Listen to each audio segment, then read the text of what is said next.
the circumference of his power, and comprehended the dust of the earth in a measure. And then the weight of his power.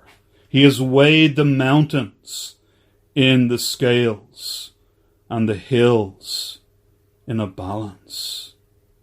See, this is the God of comfort. This is our God.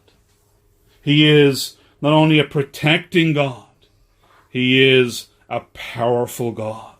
So we have the motherly idea in the previous verse, and now the male or the fatherly motif, if you like, in this verse. God comprehends all those wonderful relationships to his people. And then fifthly, we have the preeminent God in verses 13 and 14. The preeminent God, verses 13 and 14. Notice, he as the source of all knowledge and wisdom does not need the help of any, not to direct him, not to teach him, not to counsel him, not to instruct him in judgment or knowledge, or show him the way of understanding, though there are some who think that they can teach God today. There are some who think they know better than God. But our God is preeminent in all his wisdom, in all his knowledge, and does not need anyone to instruct him. This is stating the obvious, isn't it? You know how ridiculous it is for man to think that he has something to teach God, and yet man thinks he knows better. Man thinks he can correct God, but here Isaiah is saying, who has ever actually instructed God? Who has ever actually taught him or given him any new thought? It is ridiculous. It is nonsense to think such a thing.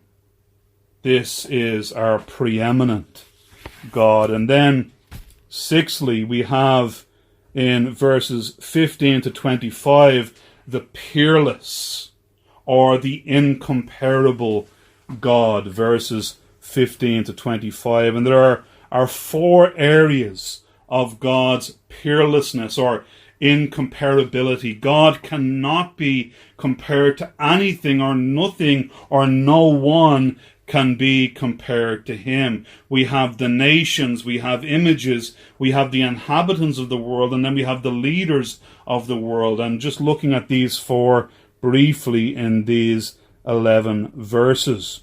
First of all, the nations are nothing compared to him, verses 15 to 17. We have the illustration of a bucket. The nations are as a drop of a bucket. And imagine if you're washing a bucket or using a bucket to wash, and there's just a few drops left in the bottom of the bucket. They're counted as nothing. Just like the dust in the balance. It adds no weight. It is irrelevant. The dust of the balance is nothing. And this is what the nations are compared to God. He takes up the isles as a very little thing. He doesn't even feel the weight of the nations and of the lands.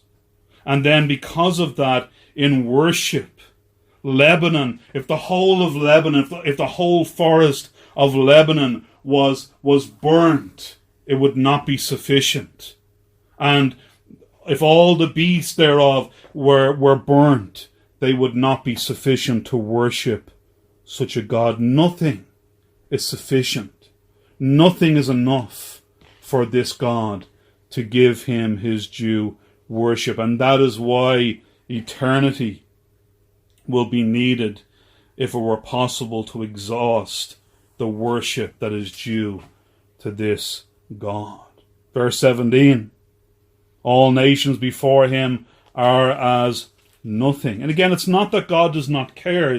That's not the idea.